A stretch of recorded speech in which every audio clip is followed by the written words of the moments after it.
I'm so excited to speak about this amazing topic, the power of sleep and breathwork. So what will you learn today? We're going to look at benefits of sleep, which hormones can influence sleep and why, and how to calm the nervous system with powerful breathing techniques. And of course, in the end, I'm going to share with you practical tips on which food you should avoid, which food you should include, and maybe how you can prepare a nighttime routine. So let's start. If you have never met me before, I'm Blanca Campbell, the science-based nutritionist, and I have a holistic view. So in every presentation, you will hear me talking about the mental, emotional, nutritional, spiritual, and physical well-being. And my aim today is to educate you, entertain you, and encourage you to make few small changes. Remember, 2%. Progress, not perfection. Today, we are going to look at the impact of sleep. So, what impact has sleep on mental health? Well, during a deep stage of sleep, which we will be talking about today, you are consolidating all the information. So from the short-term memory into a long-term memory, emotion. You have maybe experienced that if you don't sleep well, things that did not trigger you before can trigger you like this. And this is because part of the brain called amygdala goes into a massive overdrive. So sleep deprivation is not what we want. Physical. If you are moving during the day, you are using your organs, you are using your muscles, you need to repair them.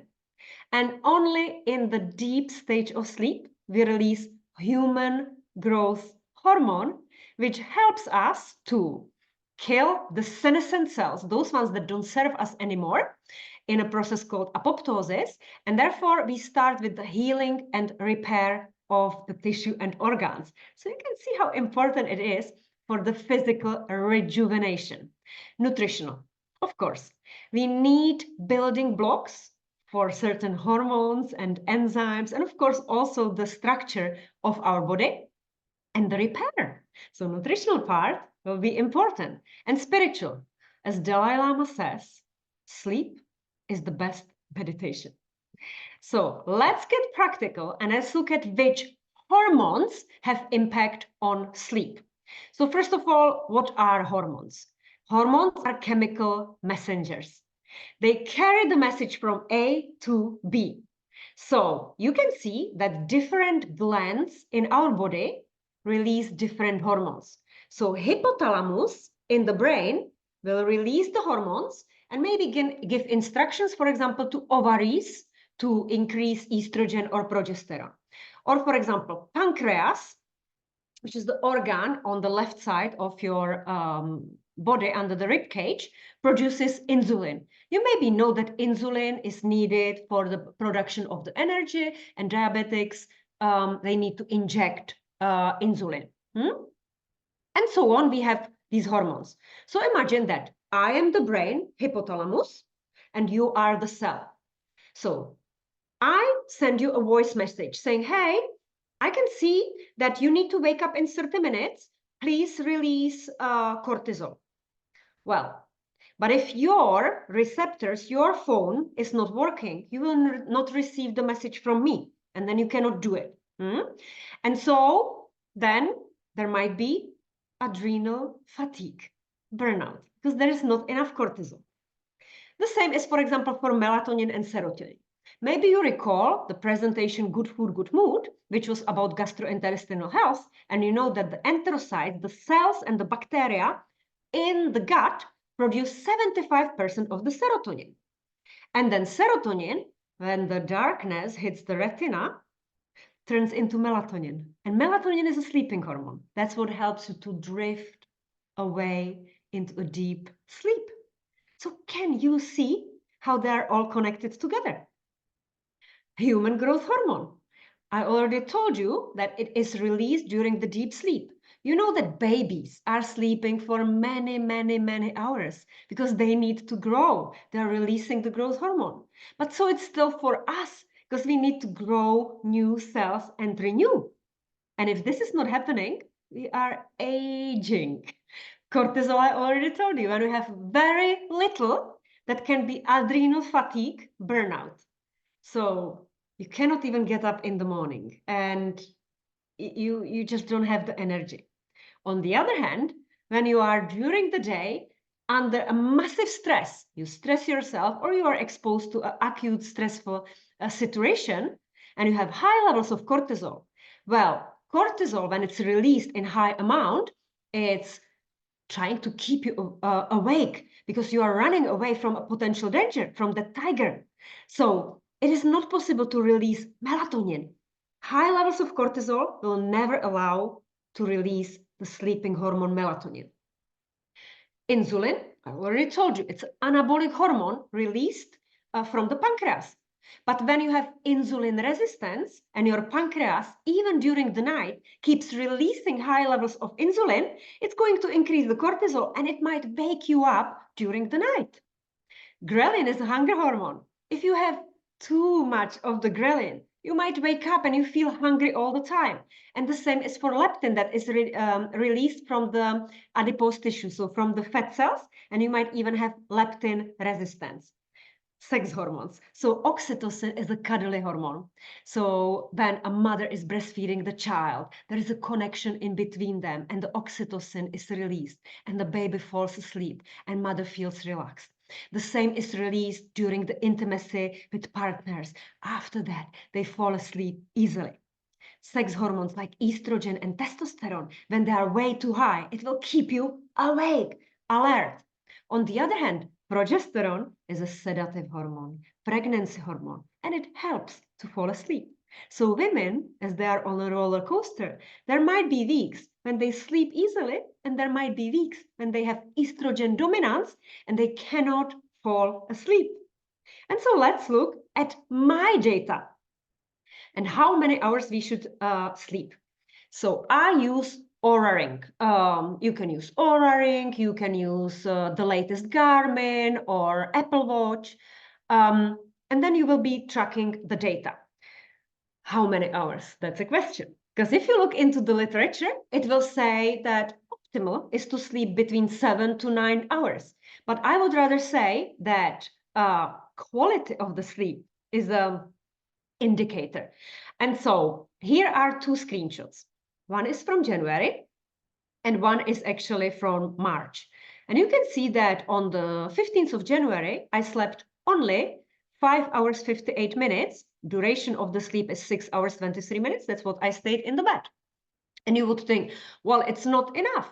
But if we actually look at the data, you can see that the last number is a deep sleep, and I was in a deep sleep for 1 hour 54. That's the restorative stage.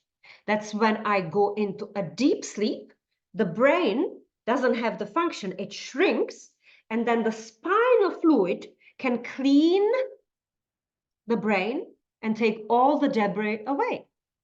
So already 1 hour 30 minutes is considered a good amount of a deep sleep. Then we look at the light sleep. So usually we have more light sleep.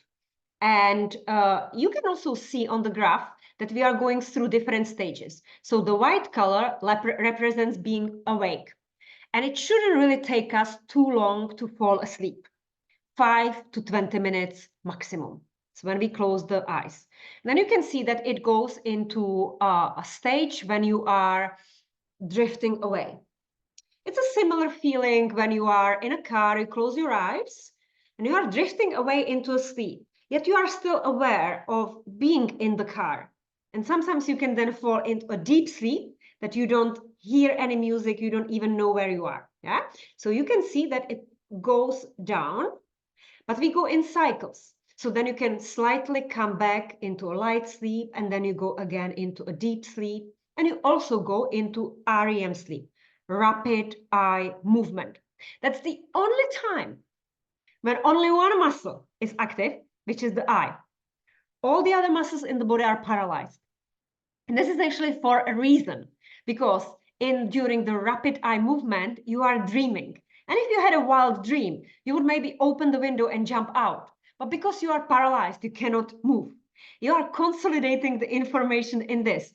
Everything that happened to you during the day, the brain is trying to process it, connect it with some other information. So it pulls out old information, new information, and then decides where that information that you have learned belongs.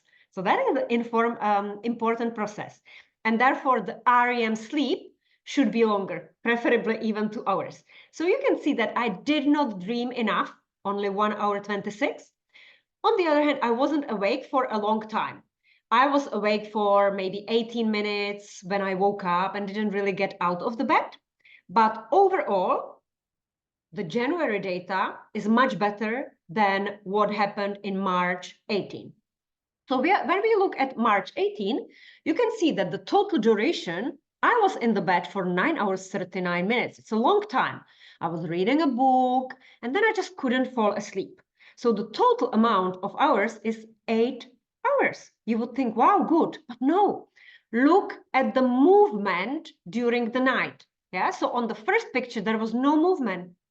But on the second picture, you can see I was twisting and turning all the time. I even woke up. Maybe I probably even went to the toilet or to drink. I just couldn't sleep. So you can see that finally, I fell asleep maybe at 1 o'clock in the night, but I was again awake at 3 o'clock in the night. And then I woke up at 6:30 and lying in the bed until 6:42. It just wasn't relaxing sleep at all. I had only 1 hour, 16 minutes of a deep sleep, so I did not really clean my body and restore it properly. I was in a light sleep, going in between being awake and light. However, it looks like I was dreaming quite a lot. You might be wondering, so what caused it?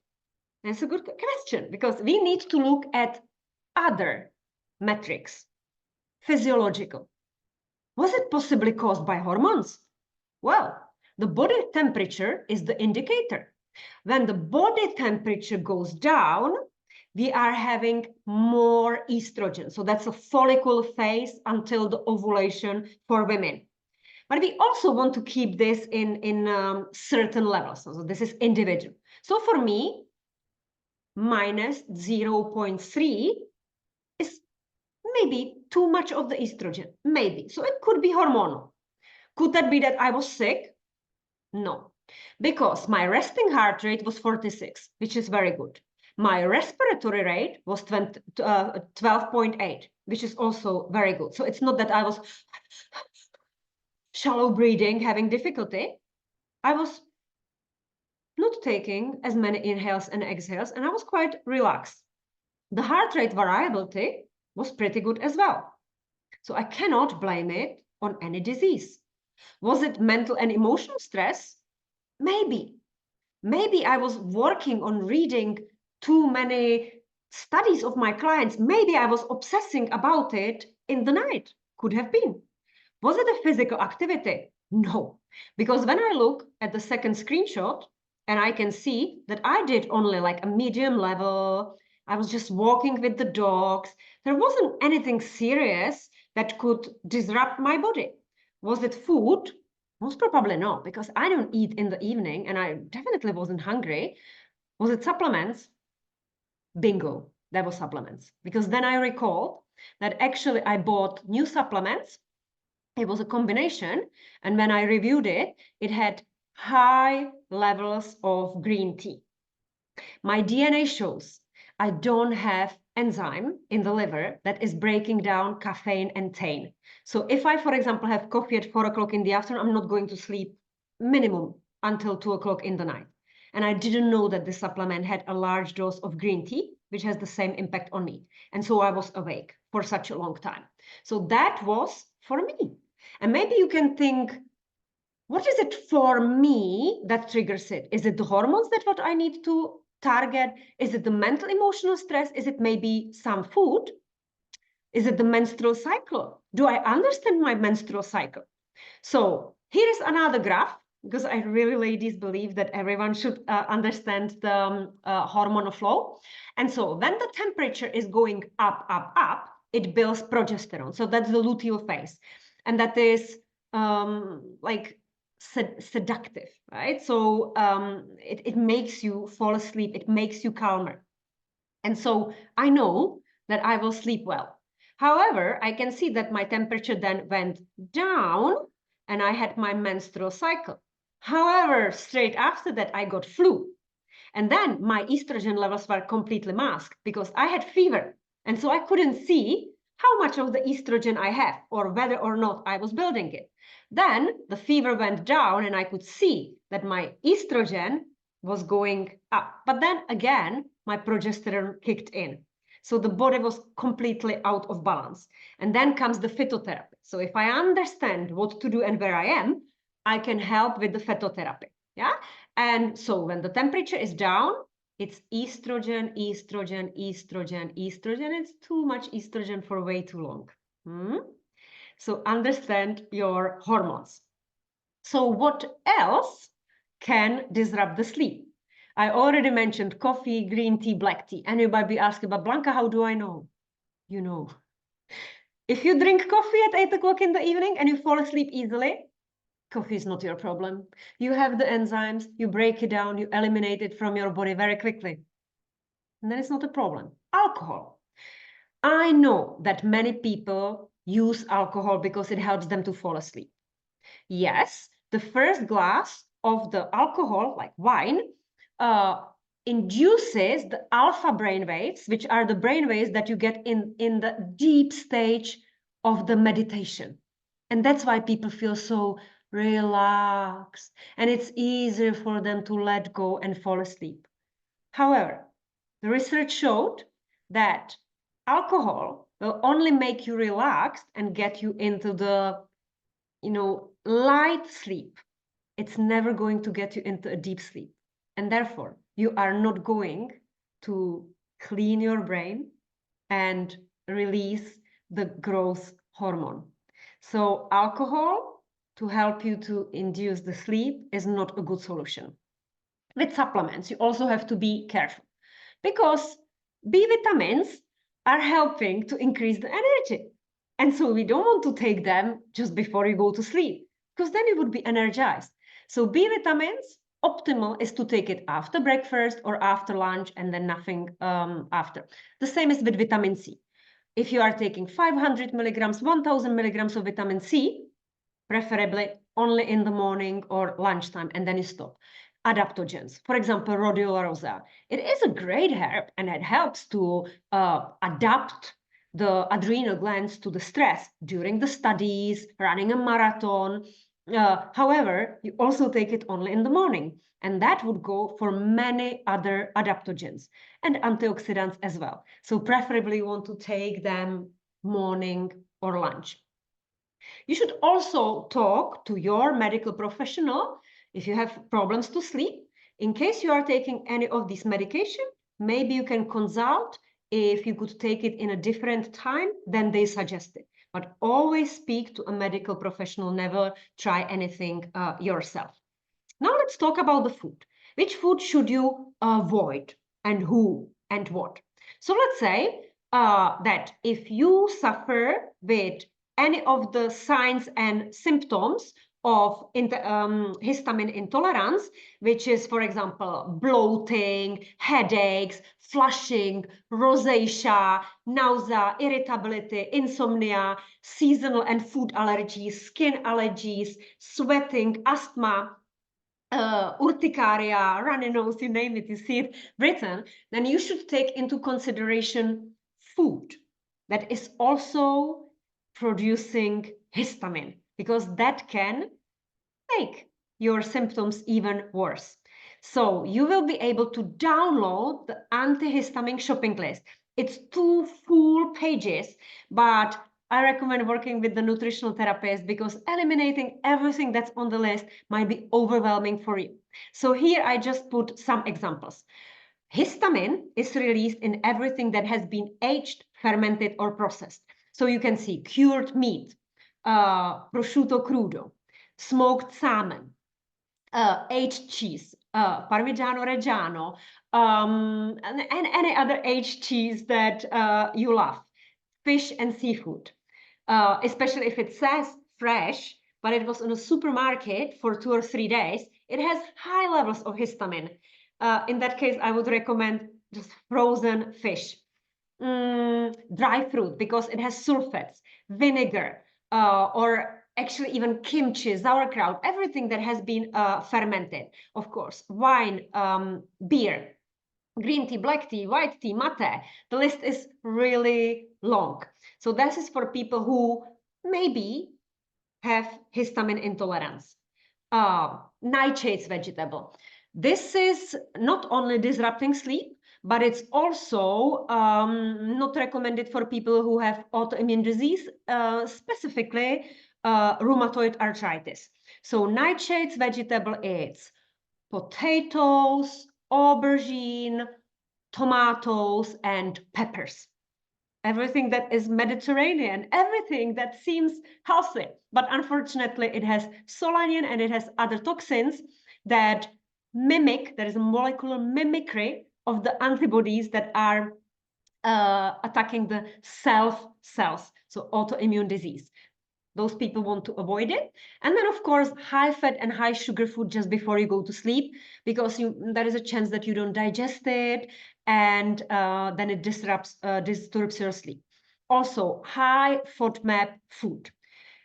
For people who have digestive drama, bloating, farting, diarrhea, constipation, IBS, they have maybe heard about FODMAP.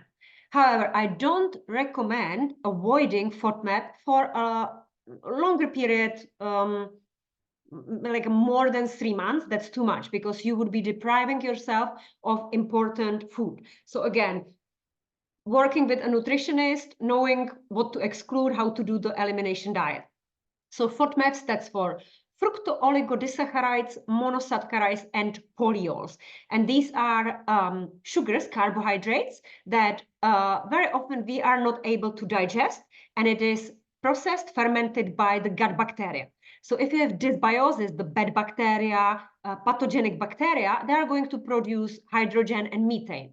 Hydrogen usually is innocent, but methane is that stinky gas. So it's those farts that nobody wants to release. And that's when you are usually doing the protocol to eliminate the parasites and bacteria. And you also play with this FODMAP. And it can, of course, help you to have a better sleep if you don't have a digestive drama. Now, let's look at food that you should include because it helps you, and why. So, tryptophan is amino acid that is a building block of serotonin and melatonin. So, melatonin, the sleeping hormone. And almonds, turkey, eggs, and cottage cheese are high in tryptophan. So if you have this building block, and then of course, if you have all the enzymes that you need in your body, the chances are that you will be producing sufficient amount of serotonin and melatonin, and then you might have a profound sleep. I also highlighted in red milk, honey, oatmeal, banana, kiwi, and chocolate. So you might find in the literature that this food helps to induce sleep.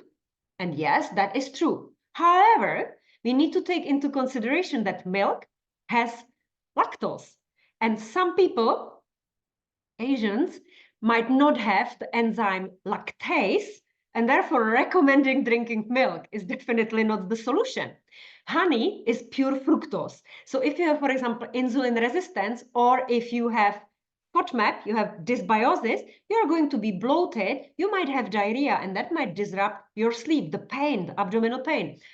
Oatmeal potentially have cross-reactivity as a gluten, and then it can also have negative impact, not only on blood glucose levels, but also the leaky gut. Banana, some people have allergies. There is a cross-reactivity with pollen. Kiwi, definitely. I have many clients who had allergies with kiwi, so you should be careful. And chocolate is high in histamine. Yeah, so even though we all love dark chocolate and it calms down the nervous system, it can trigger it for some people. So be careful with these ones. Fatty fish like sardines and salmons are definitely recommended, maybe for lunch. because it has omega-3, and omega-3 helps you also with the neurotransmitters. And then, of course, all these herbs, so phytotherapy, chamomile tea, rosemary tea, passion flower tea, melissa tea, mineral water with magnesium, yes? And if you want to take it a step further, because you are going through acute stress, you are going through divorce or grief, you lost a loved one, that is acute stress. In that case, maybe you would want to buy in pharmacy something that says stress, but it's still phytotherapy, because it's going to have herbs like valerian, or it actually has passion flower as well, but in much higher concentration. And when you take it before you go to sleep, maybe it would help you.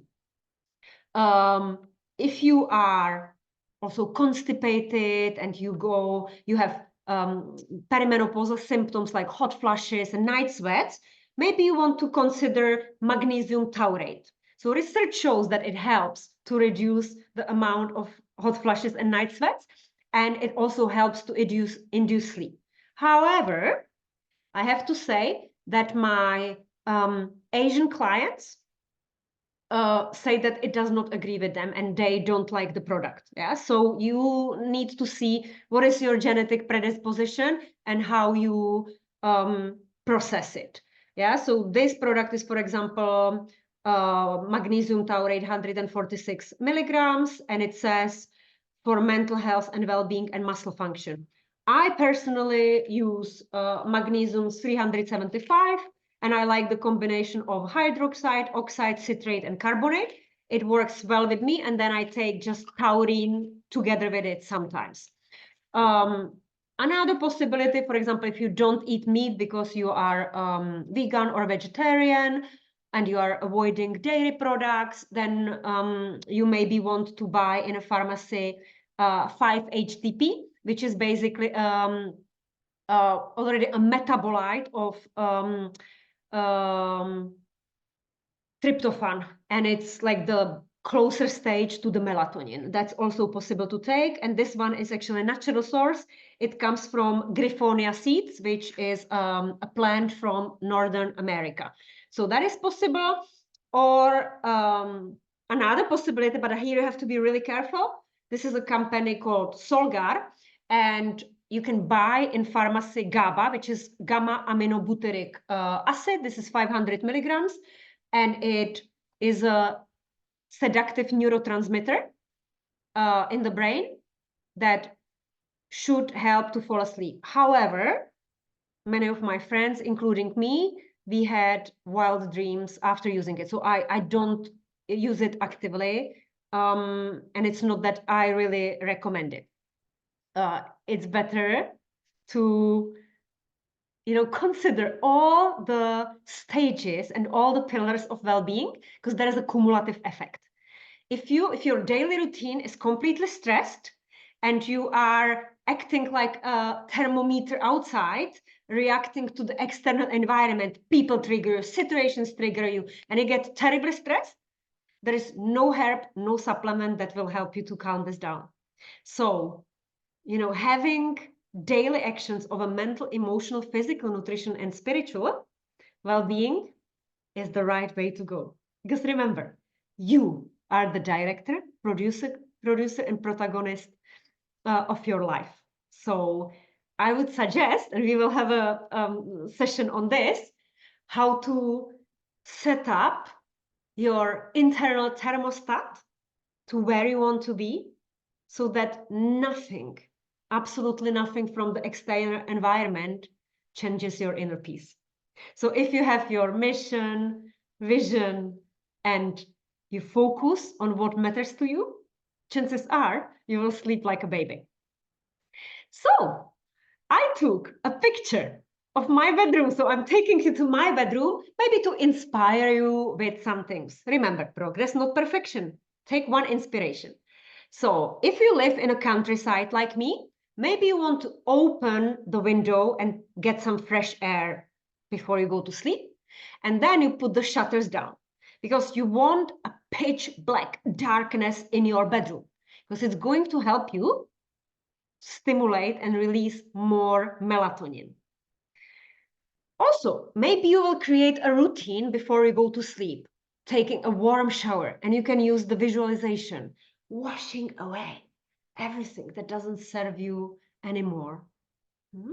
Or maybe you want to read about holotropic breathing. I actually have a selection of books, and then based on how was my day. So if I work really intensively with clients, the last thing I want is to read something that is related to my work.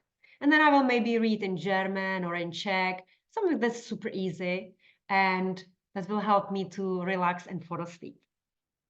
I also use lavender oil. So I have this essential oil, I put it on my arms, I put it on my head, because it helps me to get into the mood for the sleep. I also have a small thermometer in my room because I like to see what is the temperature in my room, and I try to regulate it to the lowest possible. So between 16 and 18 in the winter, and in summer, of course, I cannot really regulate it and it gets hot. I do have a wake up alarm, but I don't use it very, very rarely. I wake up naturally, but this one I bought in France, in Côte Nature, and it's from wood. And actually the sound is a natural, like, real singing of the birds, and very, very light. It's beautiful. It's beautiful sound. So if I have to use it, it at least doesn't disturb me so much. And then sometimes if there is like some noise from my children, for example, at the weekend, I also put the earplugs to create the internal space. So that's what I have on my night table.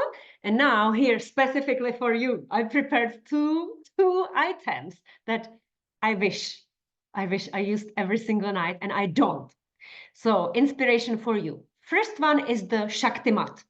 And if you, with your naked body, lie for 5 to 10 minutes or even 20 minutes with your back on the Shakti mat, it really relaxes you so much. It's painful at the start, but this tingling sensation basically reduces the stress and actually induces the vagus nerve and triggers this parasympathetic nervous system, which is rest and digest.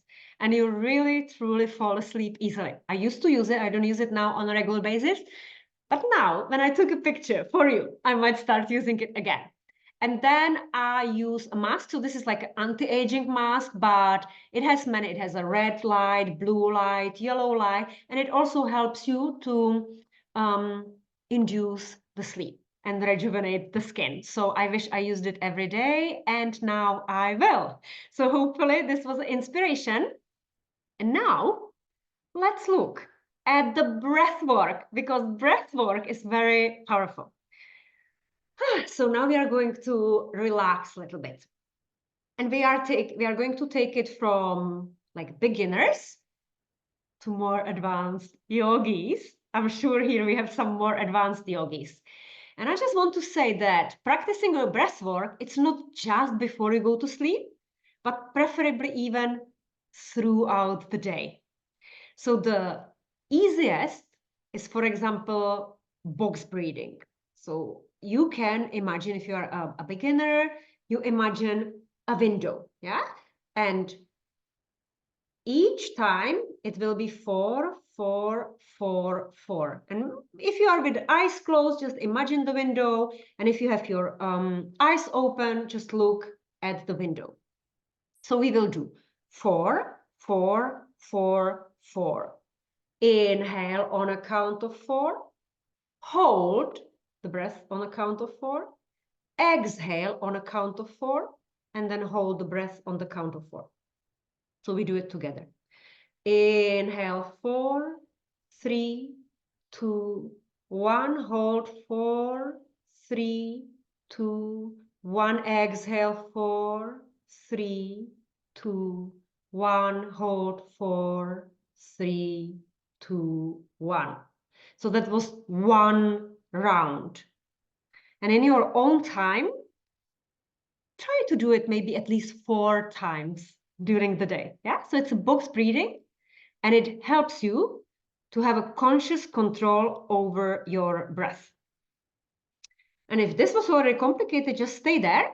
But if you want to take it to the next level, the method 4-7-8 is actually to help you to induce the sleep. You guessed it right. We are going to inhale on a count of 4, then hold for a count of 7, and then exhale on a count of 8. So what can help you is on a count of 4, imagine you have a flower and you inhale on a count of 4. And then for 7, you are imagining the smell, right? And then when you exhale, it's slow. If you're a beginner, you might be exhaling or releasing some tension through the mouth, and it's slow. So imagine that you have a hot soup on a spoon, and you cannot go like, because the soup would be everywhere. You go like,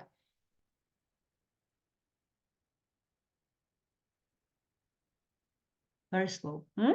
So beginners, through the mouth. And if you are more advanced, we do everything through the nose. So let's do it together. Inhale on a count of 4, 3, 2, 1. Hold for 7, 6, 5, 4, 3, 2, 1. And exhale 8, 7, 6, 5, 4, 3, 2, 1. And take a deep inhale and exhale. And see how you feel. Obviously, even this exercise you would be doing for longer. And what helps when you are counting for yourself, you are not going to have any negative thoughts because you need to count. So it slightly distracts your mind. So counting is good. Now we are going to another slightly advanced exercise, alternative nostril breathing. But before we do it, we want to check how our nostrils are working. Maybe you need to blow your nose. So now cover your right nostril and inhale through the left and exhale through the left. Now cover the left nostril, inhale through the right, exhale through the right. And notice, was there any difference? Was it easier to inhale through the left or maybe through the right? Try it a couple of times and see. Well, we all have masculine and feminine energy, right? Yin and yang, night and day. And if it was easier for you to inhale through the left, it means you have more feminine energy. And if it was easier for you through the right, you have more masculine energy. And so what we do with the alternative nostril breathing is that we bring them to balance, especially when you want to count down, because maybe during the work, you have more pronounced masculine energy because you have to think more. But then in the evening, when you are at home, you want to like relax more. And so I will first demonstrate what we are going to do. So alternative nostril breathing is inhale through the left, then close, and exhale through the right. Then inhale through the right, close, exhale through the left. Inhale through the left, close, exhale through the right. And so on we continue, okay? Inhale, exhale, inhale, exhale.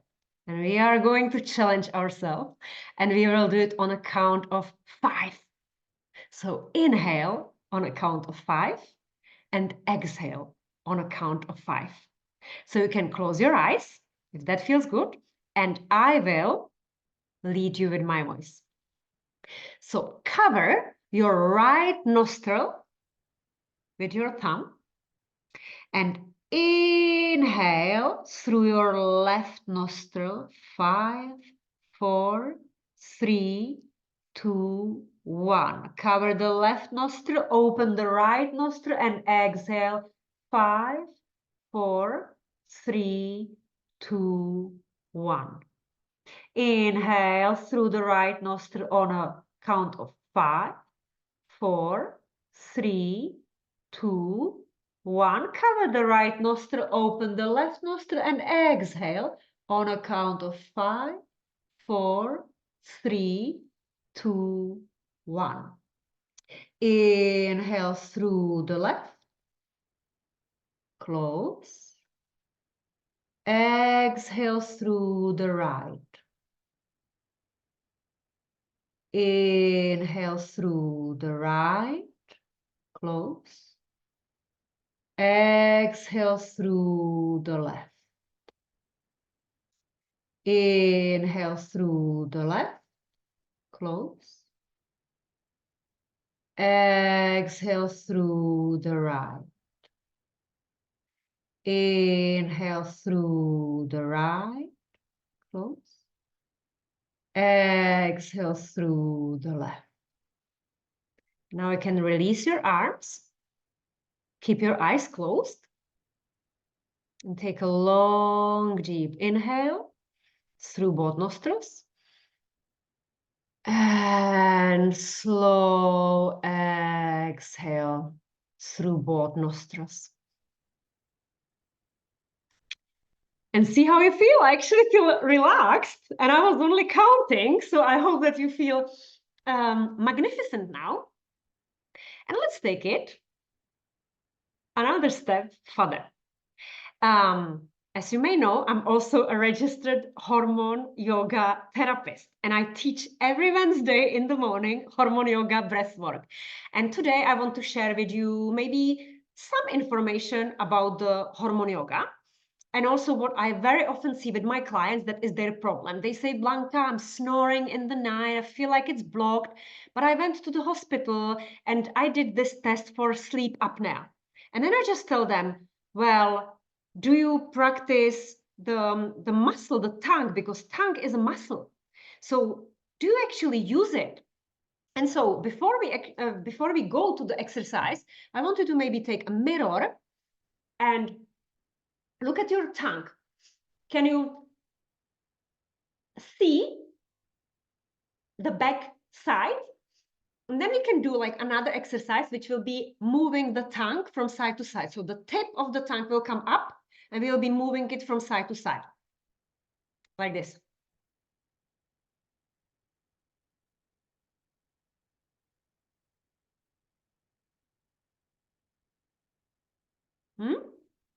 So we are working the muscles, not only of the tongue, but you can maybe even feel the throat and the neck. So here we have a lymphatic system, yeah? So that's good. Now, while I will be talking a little bit more about the lymphatic system, I want you to do the exercise, yeah? So with your tongue, you will be rolling around.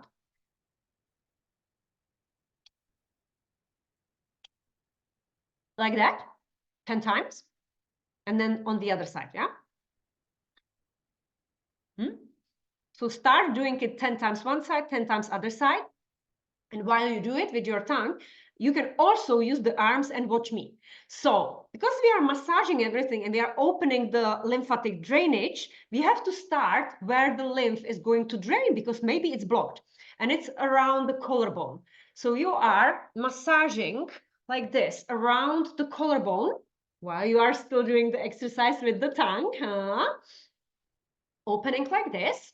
Maybe 10 times on one side, 10 times on the other side, yeah, because it's draining here. We can also tap, keep going with the exercise with your tongue, don't forget. And you are tapping, tapping, tapping, tapping. You are maybe even massaging this delta muscles around your neck. And now maybe you have done it 20 times, and I know what it feels like. So you maybe want to also relax the jaw. And here we also have a lymphatic glands. And so with your fingers behind your ears and in front of your ears, you can do small circles while you are opening your jaw and relaxing. You're relaxing the jaw, and then you can even move it like this. So this is all the lymph nodes that we want to relax and release while we are breathing. And sometimes people have also tension in the jaw, maybe even during the sleep. You are clenching your teeth. And so maybe even in the morning, you want to do this lymphatic drainage. As you can see, it doesn't take that much time. You can look at yourself in the mirror. Yeah. So this is the warm-up that we do in hormone yoga therapy, and then obviously we do the breath work. And so it's 23 exercises, and we could have a full session on this. But today, I want to show you how with one mudra, maybe you know mudra is like the hand gesture, but we also have this Kechari mudra, which is with the tongue. And that activates the pituitary gland, which is one gland in the brain, right? So with the tongue, you can actually activate it. And there is a vagus nerve, this traveler, and it helps you to activate the parasympathetic nervous system, rest and digest. And so how we do it, again, if you have a mirror, you can look at your tongue, and the tip of the tongue is going to roll.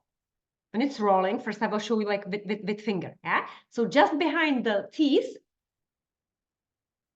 there is a hard palate. You can feel it with the tip of the tongue. If you go behind your teeth, it's hard. And as you travel with your tongue further and further and further, it's becoming soft. So it's soft palate. Yeah. And so imagine with your tongue, you travel there and you are rolling the tongue. Looks like this.